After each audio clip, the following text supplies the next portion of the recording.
নমস্কাৰ আপোনালোক সকলোকে মই মোৰ ইউটিউব চেনেল এডুকেশ্যন এণ্ড এণ্টাৰটেইনমেণ্টলৈ স্বাগতম জনাইছোঁ।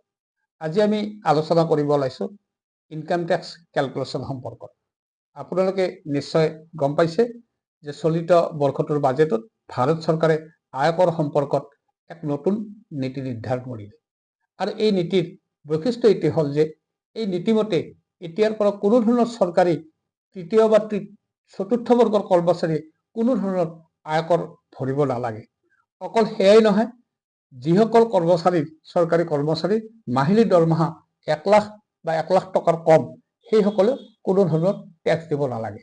অৰ্থাৎ চৰকাৰে 12 লাখ টকালৈ বছৰি 12 লাখ টকালৈ যিসকলৰ ইনকাম বা আয় সেইসকলক টেক্সৰ পৰা ৰেহাই ঘোষণা কৰিছে।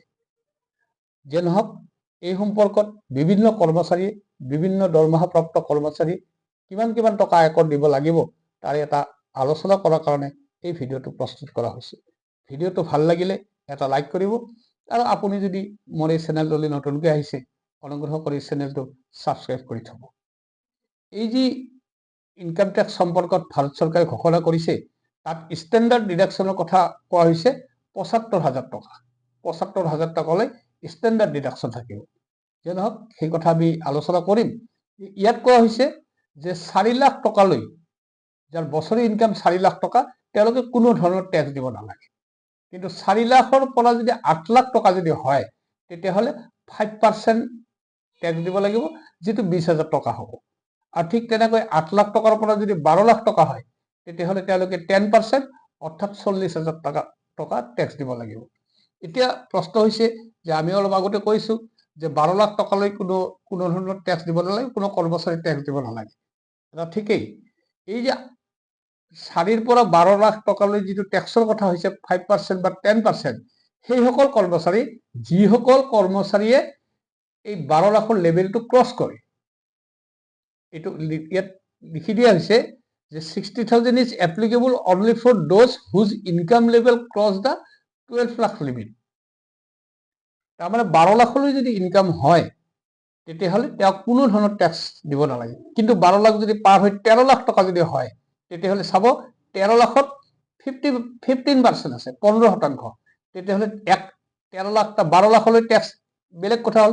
এতিয়া 13 লাখত 1 লাখ টকা হ'ল, 1 লাখ টকাৰ 15% কিমান হ'ল? 15,000 টকা। এই 15,000 টকা তেওঁ ভৰিব লাগিব। লগতে আগৰ যি 60,000 টকা আছিলে, এই 20,000 টকা আৰু 40,000 টকা, অৰ্থাৎ 75,000 টকা তেওঁ টেক্স দিব লাগিব। ঠিক তেনেদৰে যদি 14 লাখ টকা যদি তেওঁৰ ইনকাম হয়, 14 লাখ টকাৰ ইনকাম 15%, 2 লাখ টকা হ'ল ইয়াত 30,000 টকা, আৰু 30,000 টকাৰ লগত আকৌ 60,000 টকা, 90,000 টকা। ঠিক তেনেকৈ 15 লাখ হ'লে 45,000 টকা হয়, তাৰ লগত আকৌ 60,000 টকা যোগ হ'ব, 1,05,000 টকা। আৰু 16 লাখ টকা যদি তেওঁৰ বছৰি ইনকাম হয় তেতিয়াহ'লে তেওঁৰ 15% গৈ 60,000 টকা, আৰু তাৰ লগত আগৰ যি 60,000 টকা আছিল এই 60,000 টকাটো যোগ হ'ব, যোগ হৈ 1,20,000 টকা তেওঁ টেক্স ভৰিব লাগিব।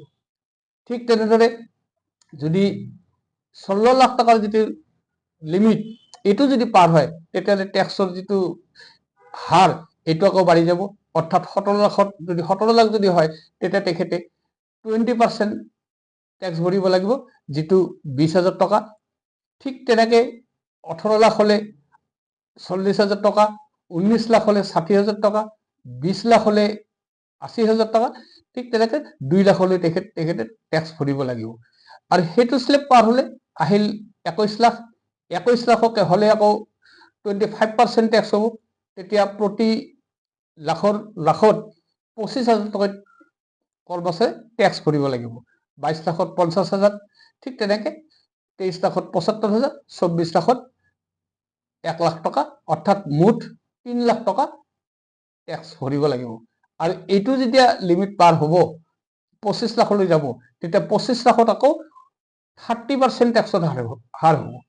আৰু তেতিয়াহ'লে প্ৰতিটো লাখত 30,000কৈ টকা তেওঁ টেক্স ভৰিব লাগিব। যেনেকৈ 25 লাখত 30,000, 3 লাখ 30,000 হ'ব। আগত যিহেতু 3 লাখ হৈ আছে, এইটো 3 লাখ আগত 3 লাখ হৈ আছে, তাৰ লগত আকৌ 30,000 টকা যোগ হ'ব। ঠিক এনেকৈ 26 লাখত এইটো 3,60,000, 27 লাখত এইটো হ'ব। এনেকৈ গৈ যেতিয়া ৩৬ লাখ টকা হ'ব তেতিয়াহ'লে ৬,৬০,০০০ টকা তেখেতে টেক্স দিব লাগিব।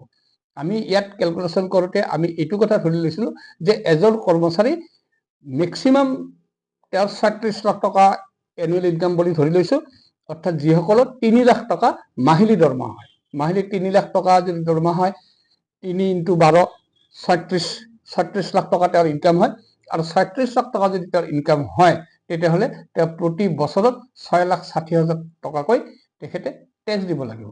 কিন্তু ইয়াত এটা কথা আগতে আকৌ কোৱা হৈছে যে ইয়াত এটা ৭৫,০০০ টকা এটা ষ্টেণ্ডাৰ্ড ডিডাকশ্যনৰ কথা কোৱা হৈছে। অৰ্থাৎ ইয়াত যদিও আমি ১৩ লাখৰ কথা ইয়াত কোৱা হৈছে, ১৩ লাখ টকাৰ কোনোবাৰ ইনকাম হ'লেও ইয়াত কিন্তু এই ৭৫,০০০ টকাটো মাইনাছ হৈ যাব। মাইনাছ হৈ যোৱাৰ লগে লগে তেওঁৰ কিমান থাকিব ইয়াত ১২,২৫,০০০ টকা। এতিয়া ১২,২৫,০০০ টকা যেতিয়া হয়, ১২ লাখলৈতো ৬০,০০০ টকা থাকিল, ২০,০০০ আৰু ৪০,০০০ ৬০,০০০, বাকী ১২ লাখৰ ওপৰত যি ২৫,০০০ টকা আছে, সেই ২৫,০০০ টকাৰহে ইয়াত তেওঁ আয়কৰ ভৰিব লাগিব বা দিব লাগিব।